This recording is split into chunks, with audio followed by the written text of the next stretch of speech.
Hi there, my name's Ian. I'm a traditional mole catcher. I just want to speak to you about now. We're in May, going into June.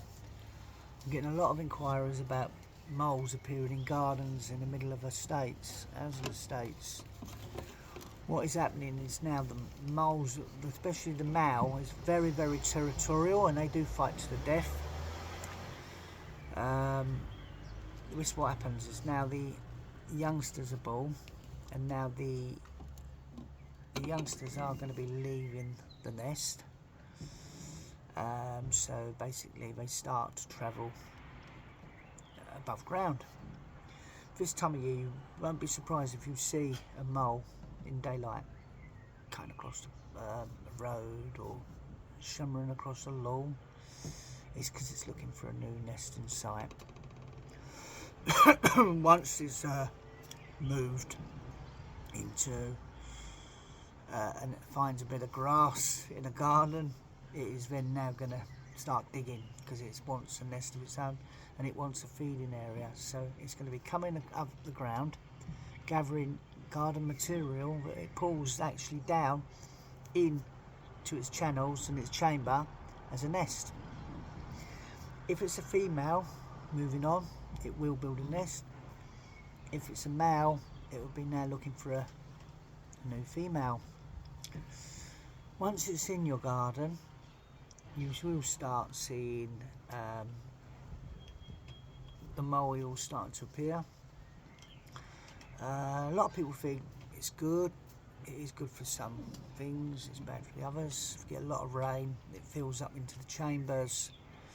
The rain fills up, then it starts to rot the roots from underneath, especially bushes, trees, that sort of thing. So the mole is a native creature to this country. Even the Romans used to catch them because they were a food supply for the Romans.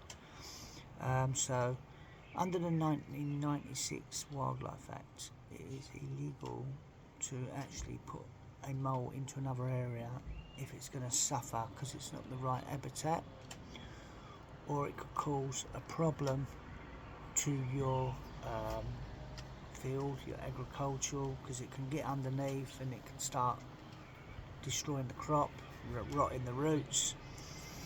Also the soil it pushes up can contaminate the haylage. So there are other options than killing. If they're youngsters and they are in a garden and they've disappeared in the garden, I don't have to actually trap them to kill. What I can do, because I'm a traditional mole catcher, I don't just kill moles, I can catch them live. This is a device I use.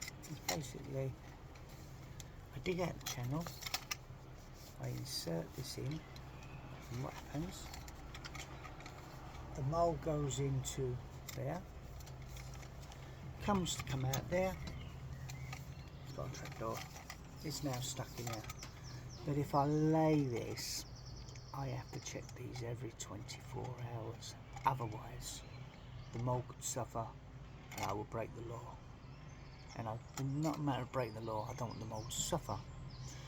So once I've got the mole into this channel, I then can, what I do, I can release it, I twist, pull it out, and I can take it to another place and I can release it.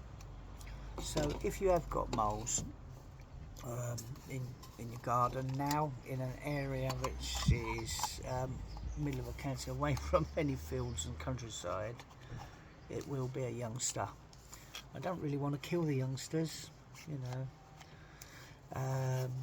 They all have a right to live, their nature, it's conservation, and the control of moles in certain areas is an importance. If there's paddocks, horses can gallop, hoofs go through shallow channels, they're only about that deep, some of them in this time of year. Horses go through, trip up, break their legs, the horses has to be destroyed. The other thing is haylage, crop. When they cut the feed, that earth gets up inside, and when they bale it, it rots, and it costs thousands and thousands of pounds to a farmer to lose that crop.